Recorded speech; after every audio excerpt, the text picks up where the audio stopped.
instead of training to specific team behaviors, we think about what are the conditions of the team that will lead to the good behaviors that we want teams to engage in. And those things in general are psychological safety, clear shared mental models, clear goals and priorities. And then because people are professionals and excellent at their job, if those conditions are right, then they'll take care of the rest. Hi folks, I'm Dan Dworkis, and this is the Emergency Mind Podcast, a space where we bring together lessons from the emergency department and beyond about performance when it matters the most and applying knowledge under pressure. Our guest this episode is Dr. Eve Purdy. Eve is a Canadian-trained emergency medicine specialist and an applied anthropologist at the Gold Coast Hospital and Health Service. She's also an honorary assistant professor at Bond University. She works with teams of all kinds to explore how culture impacts performance and has done just exceptional work in the areas of psychological safety, simulation, and interdisciplinary team performance. You can find her on Twitter at Purdy_Eve. That's PURDY_EVE. In this episode, we talk about what it takes to build just absolutely epic teams. We talk about implicit and explicit communication under pressure in a variety of team settings, the value of looking at team behaviors as opposed to individual behaviors, and just a ton more. Before we get started, a quick reminder. If you want to join individuals and teams around the world who are working to perform under pressure, there are so many ways to get involved with the Emergency Mind Project community, and we would love to have you. The easiest way to jump in is to sign up for our free newsletter. It's called Knowledge Under Pressure, and you can find it at emergencymind.com/signup. Okay, all that said, let's jump into this awesome episode. I hope you enjoy.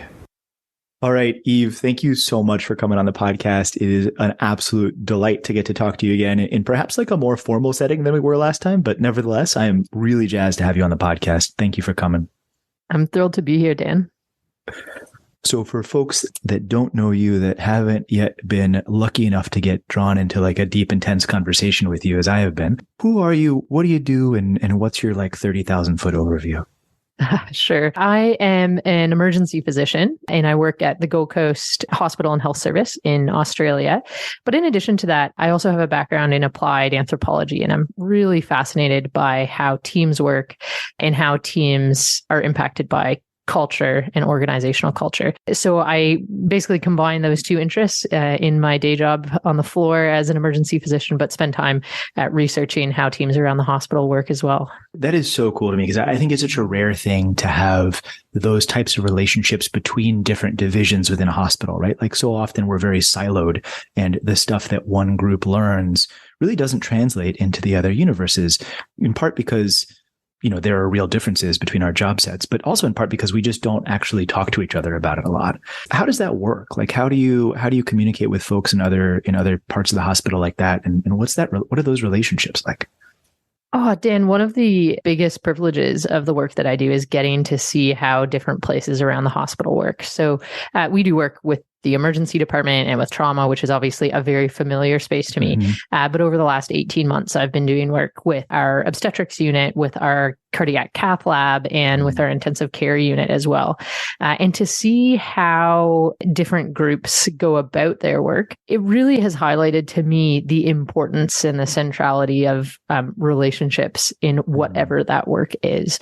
So we have found that if we go to the obstetrics and midwifery team and work with them on improving their postpartum hemorrhage care, central to improving that work process is understanding the relationships and the culture within that team.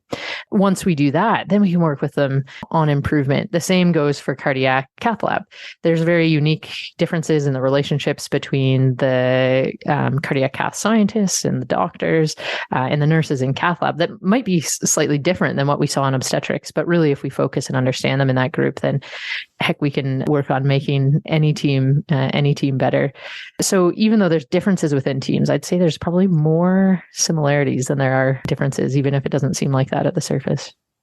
So cool. And we're going to talk obviously a ton about culture and building culture today, but what a cool part of culture to highlight right from the beginning, that these different groups are interested in learning and improving their skill sets as a team. And that there's something about, I guess I'd ask that as a question, like, do you think there's something about your hospital and your shop that makes this part of the culture, or how did you guys arrive at that? I'm sure a lot of people listening are like, oh, it'd be cool to talk to our cath lab folks, but that's a really hard barrier to cross. Yeah, I mean, I think a lot of getting to this point deserves a shout out to Victoria Brazel, who's been kind of instrumental in creating a high performance teamwork strategy at our hospital. So really at the hospital board and organizational level, they have embraced this idea and that we should be striving towards high performance. And it's been a bit of a journey with different teams and sorting out where they are on that spectrum of wanting to strive towards high performance. Our general principle has been that you want to get better to work with us. And it's probably a little bit hard to start with teams that are at a different starting point. But I mean, ultimately, you go around the hospital and people are there because they want to look after patients and they want to do that well. And I think that most teams are at a place where they can engage in that. And then we're lucky to be kind of supported at an organizational level to make that happen. So there's this underpinning from in each team, this desire to improve and get better. And they bring you all in as this sort of like cultural SWAT team. Can we call it that? That's sort of a weird thing to say, but a cultural SWAT team that comes in and helps them sort of understand a little bit more about what's going on and learns from them a ton too, clearly, about how their inner workings are. What's that process like? Oh, yeah. So, I mean, really core to this process is working with teams to identify something that they're interested in and something that they want to get better in. It's basically impossible to go to a group and say, hey, look, we want to focus on your culture and we want to improve your culture. You just get met with, silly stares. And ultimately, that's not actually the goal. We do want work processes to improve and patients to get better cared for. So I think one of the keys is meeting people at a place where they're really interested. So for example, one of the very first projects that we undertook was looking to see and understand how we can improve the first hour of trauma care. Why did we pick that? Well, it's basically kind of like the watering hole of the emergency department. If you focus on the first hour of trauma care, you get ED doctors, ED nurses, general surgeons, radiographers, radiologists, a whole bunch of people who are very interested in that specific problem. It's something that gets people to the table. And as soon as you get people to the table, then you get to learn about all sorts of things. And I like to think that, if we can think about and improve the first hour of trauma care by, let's say, improving our relationships with general surgeons, then our discussion about the patient with acute appendicitis is also going to go a lot better. So focusing on something that people are interested in and want to improve can be quite helpful. And it doesn't always have to be something that's as, I guess, acute or as kind of really sharp as trauma care. When we're working with the cath lab right now, we're looking at cath lab efficiency throughout the day. So a little bit perhaps more boring to some people, but that's something that the cath lab really cares about. And so identifying what is a work process that gets people excited is a great starting point. So cool. Such an interesting way to jump into it like that. And you mentioned earlier that you see a lot of similarities between these different high performing teams, because each one of these teams is an absolute expert in their own right. They own their domain. They do the work that's important and they're interested in getting better. And you're seeing these similarities between them.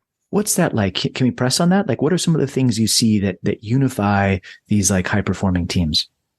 Oh, I mean, so some of these unifying factors don't really come from me necessarily. There's this whole basis of teamwork science that helps us understand how teams work. So really one of the guiding theories that our team has used to understand teams and that has allowed us to see some of these similarities is called relational coordination. And this is a theory from Jody Hoffer-Gattel that has been used across industries, was actually developed in the airline industry, but interestingly, not in the kind of sharp aspect of aviation that we're used to thinking about in emergency medicine. So not kind of CRM, your plane's crashing, what are you going to do?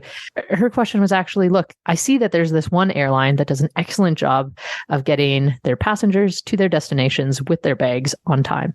And how does that happen? And why does that happen in one kind of company and not the others? So all of her research centered around that. And what she eventually came up with was this understanding that complex interdependent work really is founded on three principles: shared knowledge of what other people's roles are, shared goals, what do we want to accomplish, and mutual respect. So an understanding that people bring something to the table that might be different than yours, and that's of importance. And then all of this in the setting of communication that is high quality and timely. So really that core theory has allowed us to understand really how teams work. And sometimes when something's going wrong in one of those aspects, that gives us a lot of insight into how we can help. So this is actually something that we study within all the teams, or not all the teams, but many of the teams that we work with. We actually take a look at what relational coordination looks like in their teams with some quantitative measures and also some interviews and focus groups and using simulation. And do you find that teams that you work with are they aware of these ideas? Do they label them by other things? Or are they like, oh, we had never thought about it in those words, but here's what we do about it? Or are there groups that you encounter that are mostly, where that's sort of like I guess you'd call it like an unconscious theme about what they're doing?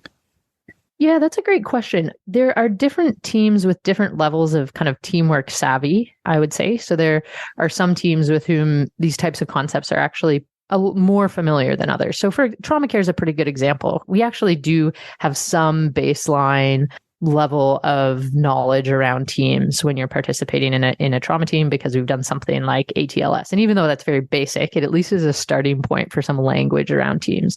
But there's certainly some other teams around the hospital where this is news and this is something quite different, which gets to the point of how do we actually kind of engage with teams around this. And it's oftentimes not using this type of fancy language. That's why we center this around a work process, because it's something that people can really find tangible. So, if you're thinking about, let's say, postpartum hemorrhage, we'll talk about, do you know what the roles of the other people on the team are in getting a patient with postpartum hemorrhage to theater? And all of a sudden people can understand that a little bit more because it's about a problem that they deal with every day in their workplace. So yeah, you sometimes have to meet teams a little bit where they're at with their knowledge of how teams work. Yeah, it's so interesting mapping those mental models back onto processes that happen in acute care in hospitals or around those types of things, right? Because there's some stuff like you're describing that we all have some engagement in, and some that really falls only within like one person's domain. And there's a lot of that's invisible. We've talked sometimes in the podcast about the hidden curriculum in medicine and sort of what that is. And I wonder if that's something that's rearing its head right now as we're talking.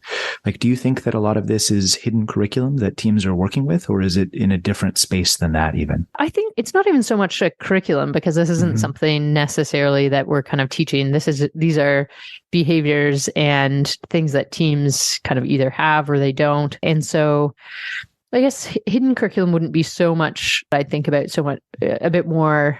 I'd think about what are the things that teams are doing or they're not, and what can we do to support them move towards these really good underpinnings of teamwork. And sometimes that is actually providing a language to talk about it. We've found there's kind of a term that we think about called backup behavior. This is something that very good teams do to coordinate their work. So you might notice that somebody's struggling with getting a cannula in, and somebody just goes over and helps. That is a very high level team behavior, because it requires you to be, a team member who's maybe not even the leader, to be monitoring the situation, to recognize that they have some skills that may be of assistance. It requires psychological safety for the person who doesn't get the cannula to be able to ask for help. All sorts of really high level team things are happening. And as soon as we pointed this out in one of our emergency department simulations, all of a sudden we've started to hear on the floor people talking about backup behavior. And we've heard people say, oh, who's going to be the backup if this doesn't work? Or who's going to, the nurse who's working in 2 to 7 today is a little more junior, who's going to be able to offer some backup support to them. And so sometimes giving people language actually really validates the things that they're doing already and empowers them to do even a better job of that. So I think language can be helpful for people, but sometimes we translate these kind of higher level concepts actually just into some actions. So for example, a team huddle in the morning, I'm not sure that teams need to completely understand why that is so important around shared mental models and situational awareness and relationships and mutual respect. It is actually just an action that will allow the teams to do some good, whether they know it or not. So yeah, a mix of maybe some theory, but also just some practical things that will support teams. I love it. You don't even understand why you have to use this, but let's get after it and get it done. Yeah. And then all of a sudden they say, oh yeah, work is so much better with this. And you're like, yeah, okay. Yeah, this is actually very, very well established. But People don't necessarily want to hear all of the evidence. Some people do, but most people don't. Most people just want things that work. Not everybody wants to nerd out about it like you and I do. I understand. Yeah. But they do want the outcome of it. I think that's why it's worth like digging into the theory behind it a little bit like this to sort of get a better sense of it.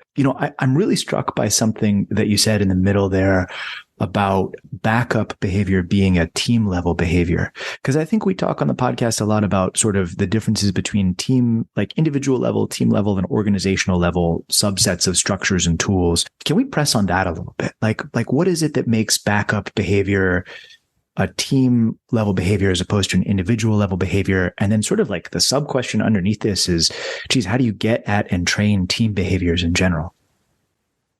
Yeah. So if we focus, I guess, first on backup behavior, this is one of the things that I feel most passionate about in our quest to improve behaviors in healthcare. So if we think about backup behavior as an individual behavior, we will just tell people to do backup behavior more.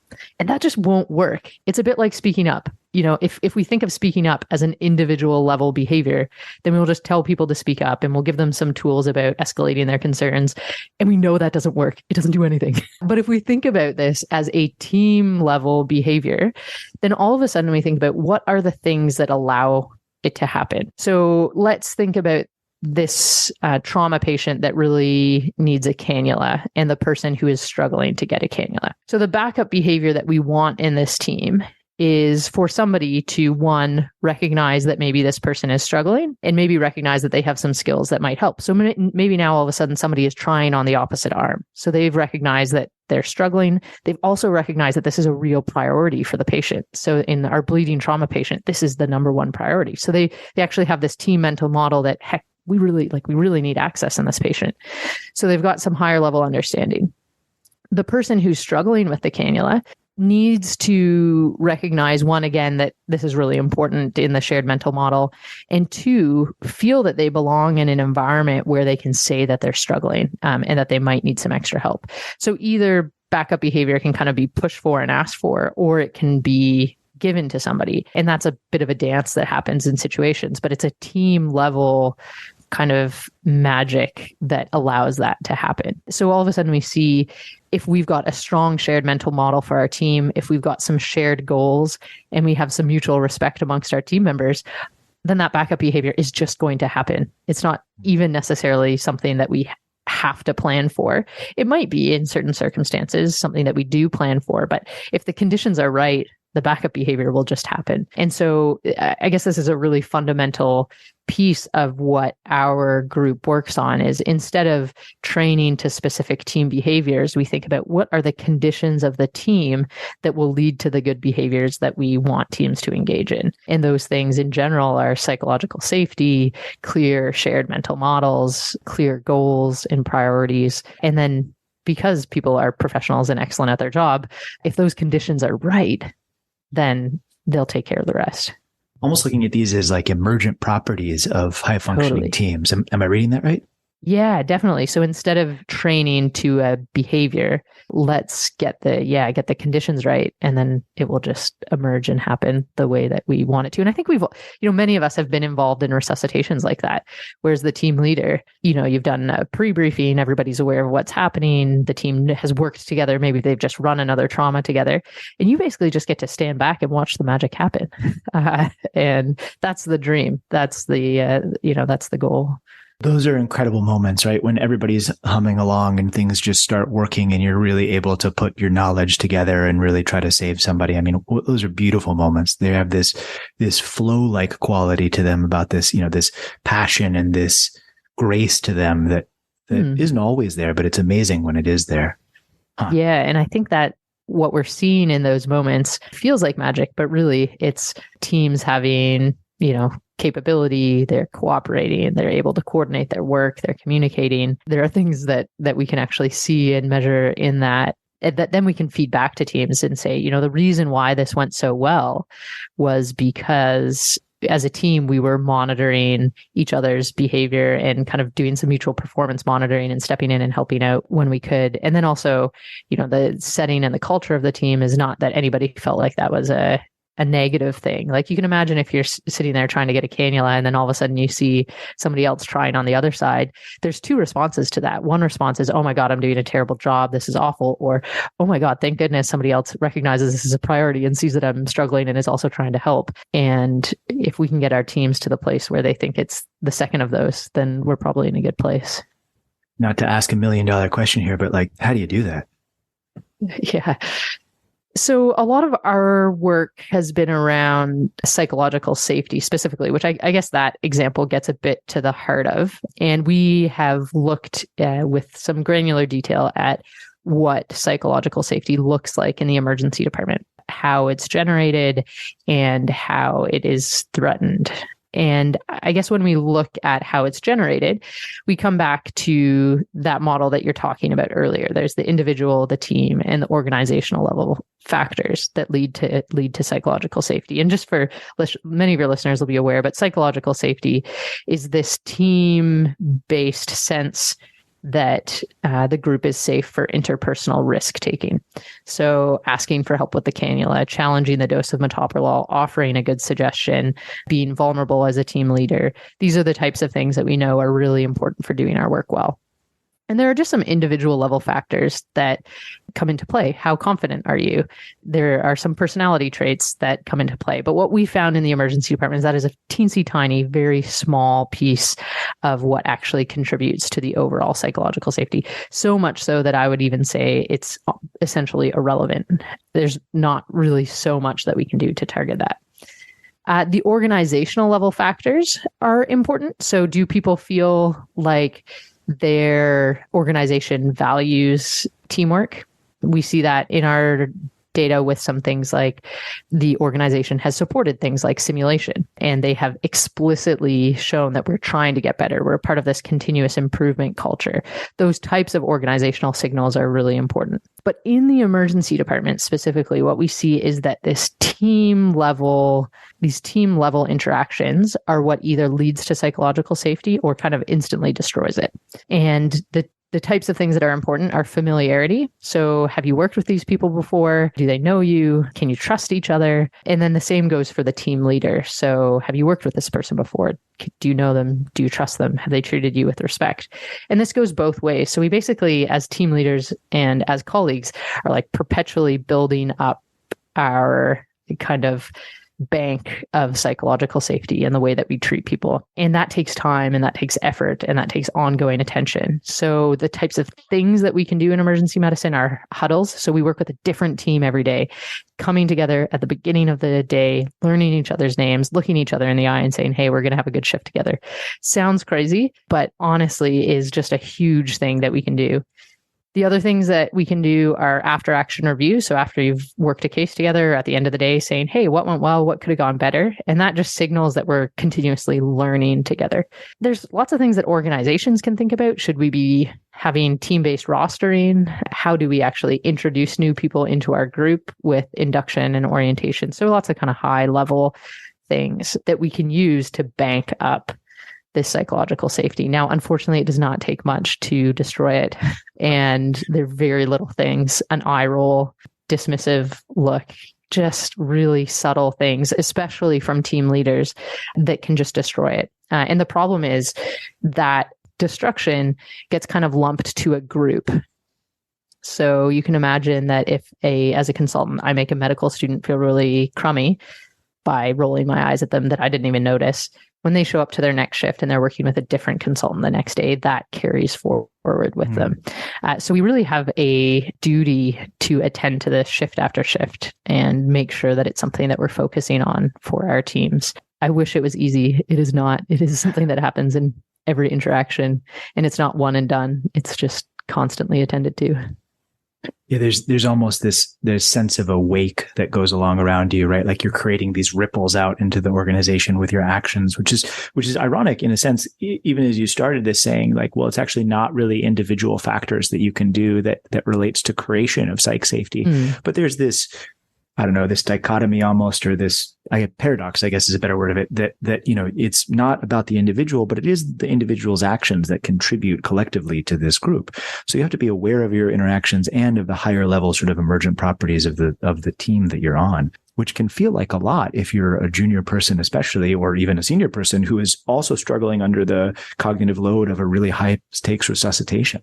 Yeah. And I think for many of us, it's even almost less the high stakes resuscitation and it is more the like relentlessness of the shift. So I certainly find that the times that I get into trouble with going into the negatives with psychological safety is when I'm 8 hours into a shift and I get asked, there's 5 people lined up to ask me a question. And it's when I'm overwhelmed or when I am tired or I have no more decisions left that I sometimes behave in a way that I know is not helpful. And fortunately, what we know is that if we go to lengths to repair that can actually further increase psychological safety. So if you behave badly, not all is lost. Apologizing and repairing can go a long ways, but you do have to recognize that it happens, and care about the way that you've the way that you've made other people feel. The tricky part is I think we don't even notice it. So in our data in the emergency department, what we found was that consultants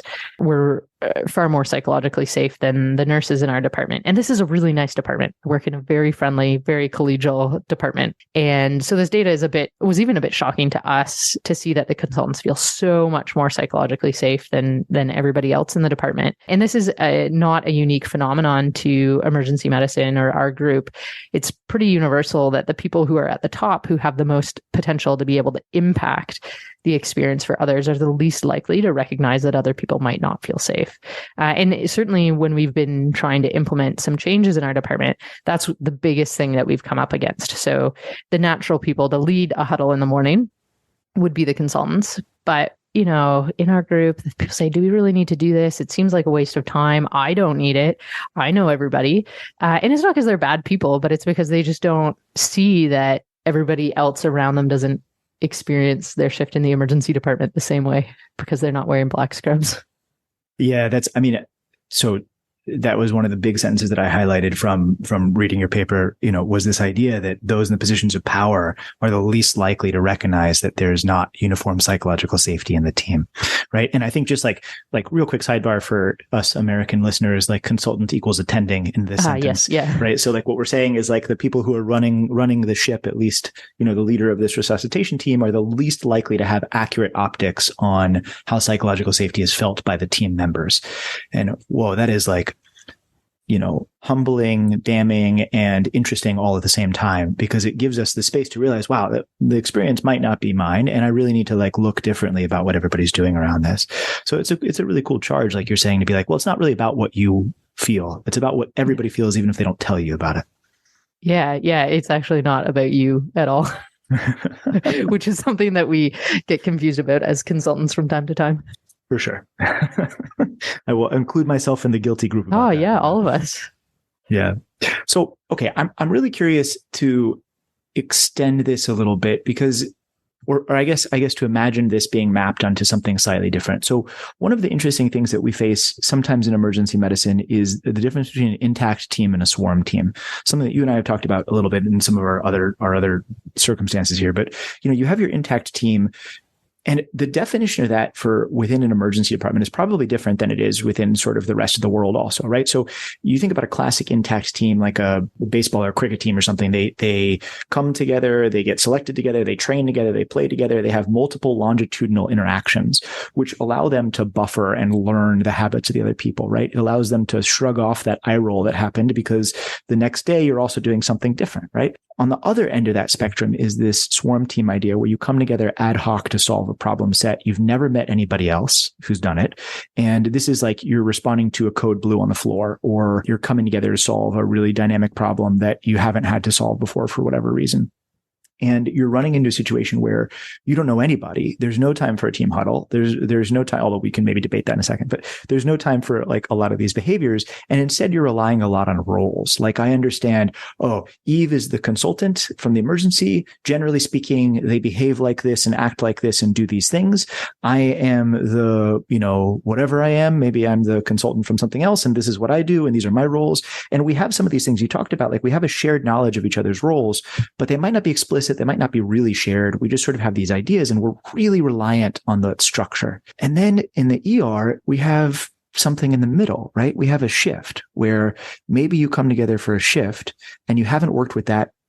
We did the math the other day in my shop, and it's like millions, if not billions, of combinations of people that can work together on a recess shift, right? So you probably haven't worked with this unique combination of folks ever before, although maybe you've worked from some of them before. And you come together and you maybe run, 3 to 20 really high critical problem sets over the course of your shift, and then you disappear, or some of you leave and some of you don't. So it's this weird amalgam of intact teams and swarm teams. I almost don't even know where to start this question, but like, what do you do with that, right? Like, how do you build psychological safety into those teams where it some days is more like a swarm, some days is more like an intact, and some days it's this weird beast in the middle?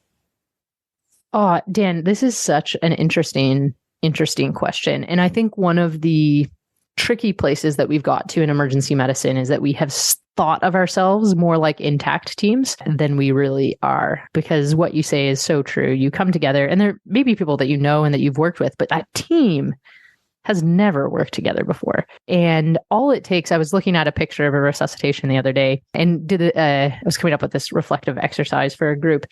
And all you had to imagine was that the person at the airway had 3 or 4 years less experience than they did.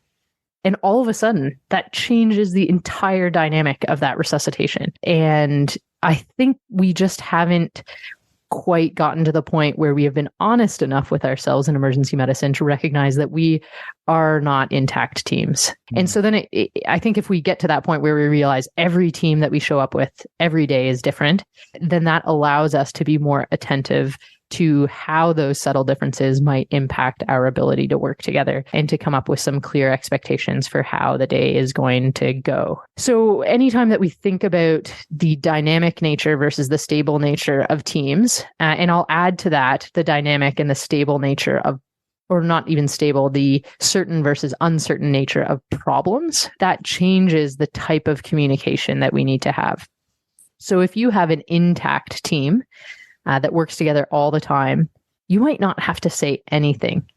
It might be the quietest resuscitation that you've ever done because everybody just knows what's happening. Nobody has to say anything. That's 100% implicit communication. If you go to the complete opposite end of the spectrum, which is this swarm team, all of a sudden things have to be a little bit more explicit. And that explicit looks like a few things. It looks like the role definitions that you've talked about. So that is one way that we become really explicit, is just by assigning roles. But I would argue that there's probably some other things that need to be more explicit, like what are people's levels? What can they actually do? What are our goals? We have to really dial up the explicit nature of that communication to be successful in any way.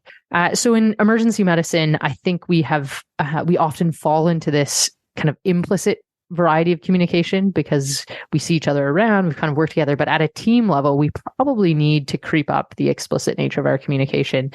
So in the morning, that might look like actually going around, seeing where people are at, me asking the registrar, look, I've worked with you before, but remind me, how many patients have you intubated? And thinking about, with our team today, this is the level of the resident or registrar. And so they're actually going to be running this resuscitation or they're not. With our nursing staff, look, we've got a really junior nursing staff over here. They may need a little bit of extra support. If things are taking long, it's not because they're dumb, it's because they've never worked here before. We probably need to get more explicit if we want our teams to work better. And then we also have to be thinking about the certainty versus uncertainty of the problems that we face. So if a patient comes in with a STEMI, again, we probably don't have to say very much. I think this patient would get to cath lab with everything they need if me as the team leader didn't say a single thing, because there's this really clear pathway of what needs to happen and everybody knows about it. If a patient comes in I guess a great example was a patient that I saw earlier this year who came in with a question about whether they had anaphylaxis or not.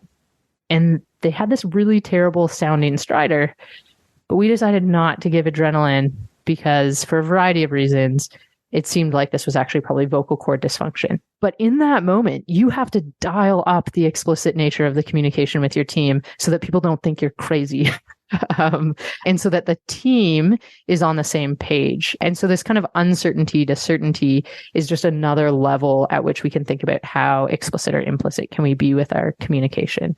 And I think if we start thinking about those kind of different axes, so what is our team dynamic versus stable, and what is the problem certain versus uncertain, we'll probably find ourselves in the right quadrant of communication for what the team needs. There's so many interesting things about that. I think one, to map that back onto the idea, I would guess that we can apply that same idea that the person in position of power is likely to underestimate both the certainty and the need for explicit communication. Totally. Right? Yeah. You might understand why this is vocal cord paralysis, but you might not be able to explain that. I might not be able to explain that to my team coherently enough. And they're like, why isn't Dan doing X, Y, Z? Right. So and then all of a sudden there's another consultant or attending that somebody has gone out and gotten who's beside you in the room, which is a backup behavior, which I respect from the team. Which is a great. But I think that's a really good point, especially when it comes to kind of decision making. There's all sorts of leaps that I've taken in my head that I've not necessarily taken my team along on the journey with. And that's where we can kind of get into some trouble if we're not careful. Yeah. And I think I'm very conscious of this when I work in places that aren't necessarily my home base. I'm more conscious of this, right? Like I think about for a while I was working at a couple of different shops, and would run a trauma at this other space where I didn't know the people as well, and I didn't have as much shared history with them, and more of the team was dynamic as opposed to stable, like you'd call it. And so I was over the top explicit in my communication about stuff because it's a great antidote to sort of some of the chaos and uncertainty. But I think that I think if I extrapolate this data set that you're working with and map it to me, I probably overestimate that on myself at my normal home shop. And I probably should be more explicit than I am. We rarely get ourselves into trouble by being more explicit with communication. We might annoy people a little bit. If a patient was having a STEMI and I went in and said to our excellent, extremely capable recess nursing staff, can we get the pads on the patient while I see them putting the pads on the patient? Like that's just a silly thing to, a silly thing to do. But the risks of underestimating the need for explicit communication, I think are much higher than if we over communicate. I have to tell this embarrassing story about myself in this instance because I think it's worth sharing. But we were running a pilot of this basically out of hospital cardiac arrest into ECMO cannulation pathway. And the idea was that we would use a pit stop model in the ED, that people would be flagged out in the pre-hospital environment.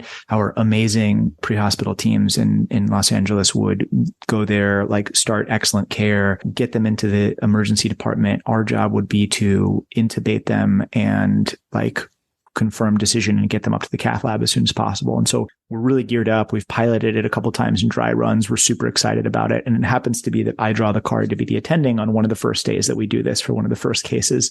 Super exciting. I love this kind of stuff. We've briefed the team ahead of time. We've practiced what we're going to do. We're so geared up for this. The case comes in, my residents do amazing. They intubate. My nurses are incredible. They get everything done. And I'm standing at the front. I'm saying nothing because, like you said, we've practiced. This is a great team. All I add to the equation is I direct the team to the elevators and I point them in the wrong direction. And thankfully, this did not hurt this patient at all. We were able to quickly recover and do a slight little loop and get them up to the cath lab, and they got ECMO and survived, and it was wonderful. But I was standing there afterwards being like, wow, do I overestimate my abilities sometimes to contribate to a successful team? Yeah, I just did nothing. I just told them to go the wrong way. And, so you actually thwarted their efforts. I actually did thwart their efforts in this case, and thankfully no harm happened. But I think if you're listening to this and you're like, wow, how does anybody do this? Don't worry. Sometimes we all point people in the wrong direction as a leader. Oh, yes. Yeah, that's my confession about that, I guess. But it's interesting. So one of the things that we know goes the furthest in generating psychological safety is some vulnerability from team members, right? So if after that team came, why I'm doing this. Yeah, some psychological safety for your listeners. No, but you can imagine if after you did that and the team came back down from cath lab, and then you do a little after action review of what went well and what went better, and you started with, heck, I pointed you guys in the wrong direction. I'm really sorry. Next time I'll know where the cath lab is. That is all I can think about that could have gone better. Now you're team is going to feel like they can actually really dive into that as well. So thinking about what are these kind of micro moments as people in positions of power that we can engage with to just show some vulnerability, I think is pretty important, and there's plenty of them around.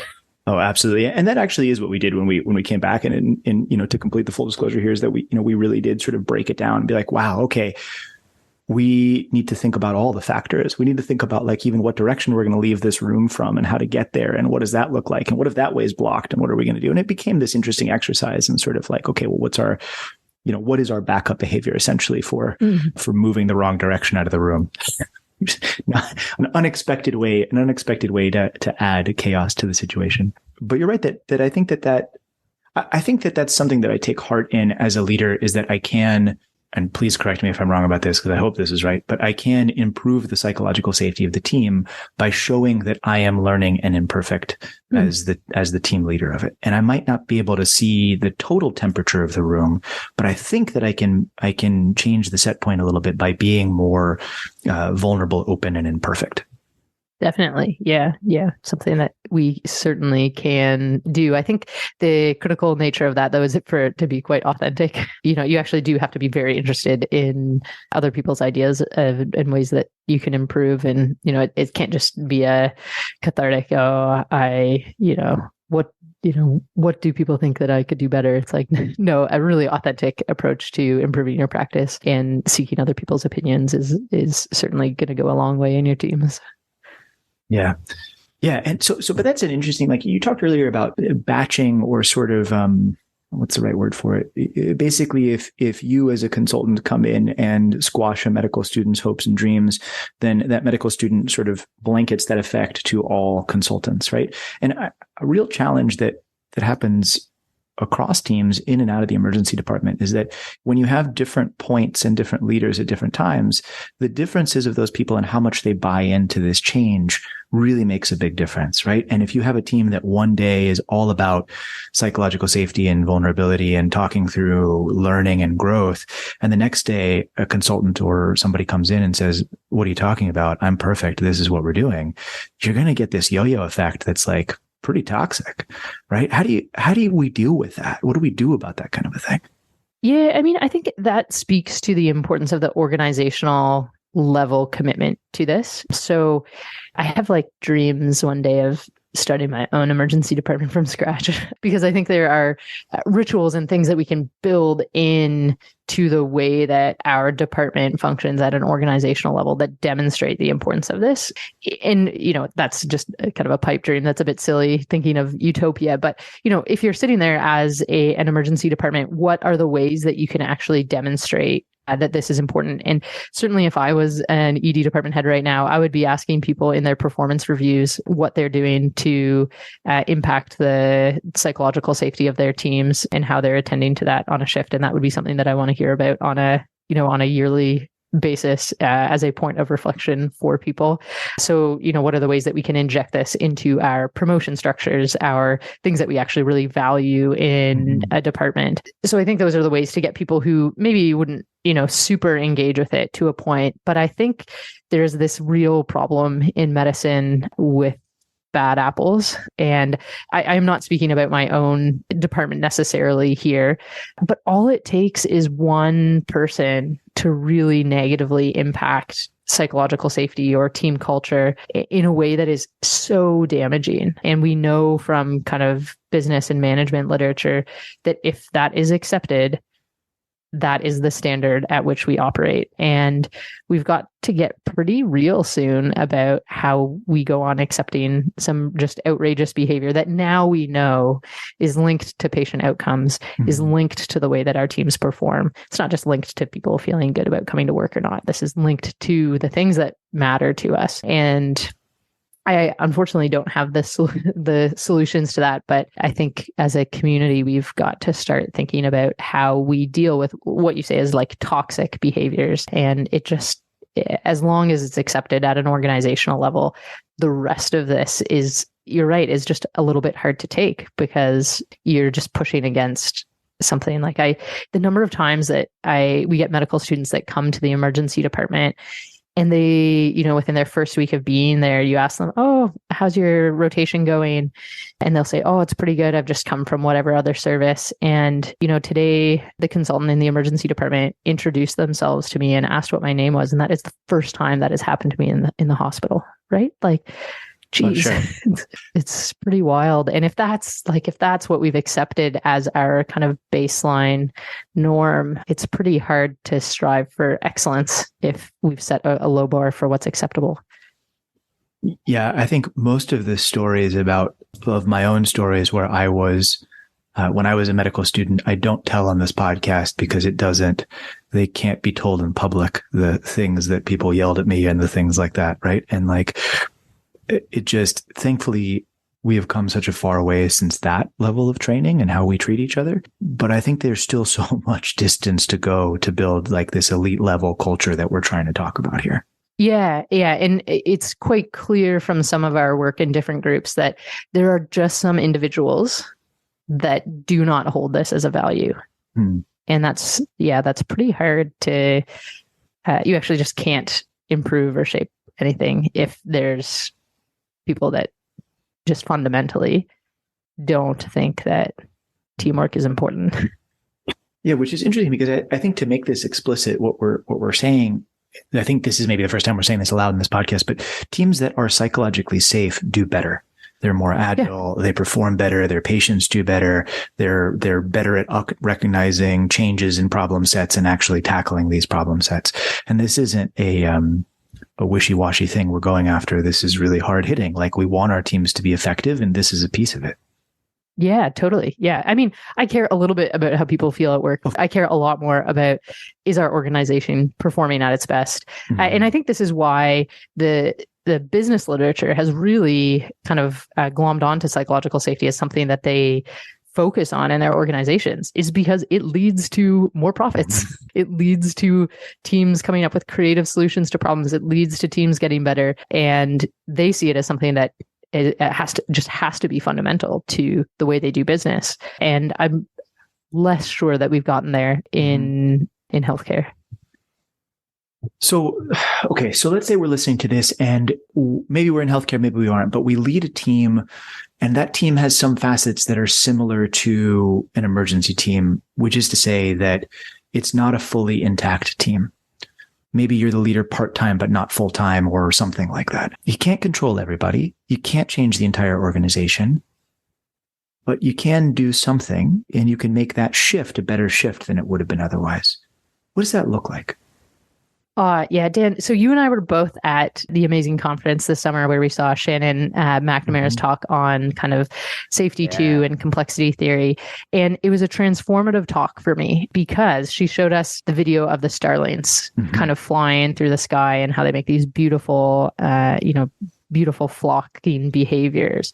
And science has shown us that the way that this emergent phenomenon happens is by each bird focusing just on the 7 people that are around it. And that's the only way that I have managed to kind of, when I show up to work every day in this massive organization with things that are beyond my control, I just come back to the starlings and think about, I can impact the few number of people that I am interacting with here on a daily basis. And I aggressively attend to their psychological safety and some of these team behaviors. And I do that better or worse on certain days.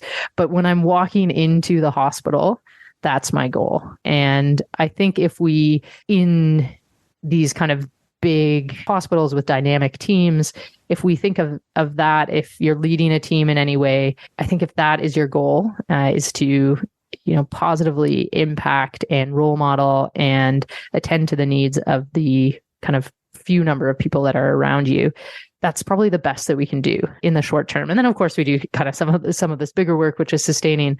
But I think of my team that I show up with, that kind of semi-dynamic group that I show up with every day, as my own bit of a laboratory experiment in creating psychological safety for that 10 hours that we're together. And yeah, as I said, have variable success in doing so.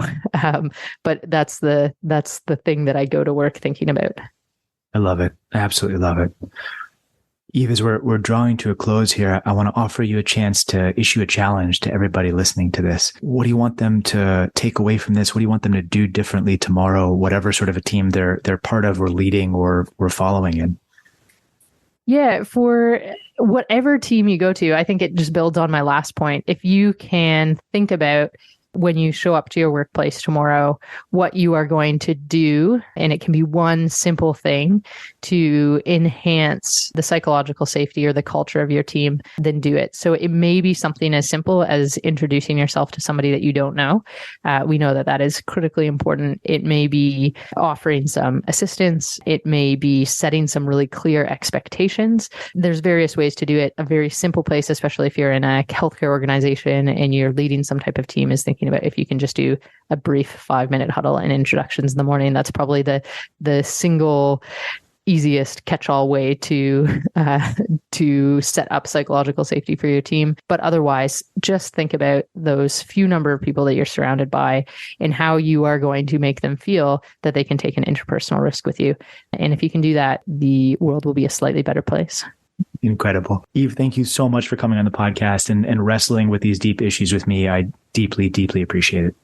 Well, thanks for having me, Dan. All right, folks, that brings us to the end of this episode. I hope you learned something and I hope you enjoyed. As always on this podcast, our goal is to dive deep into what it takes to perform under pressure. Nothing that we discuss here should be construed as medical advice, and all of the opinions that we discuss are our own and are not necessarily representative of any organization with which we were affiliated or for whom we work. If you want to go even deeper and get more involved, don't forget to check out our book. It's called The Emergency Mind: Wiring Your Brain for Performance Under Pressure, and you can find it at emergencymind.com/book. All right, good luck out there.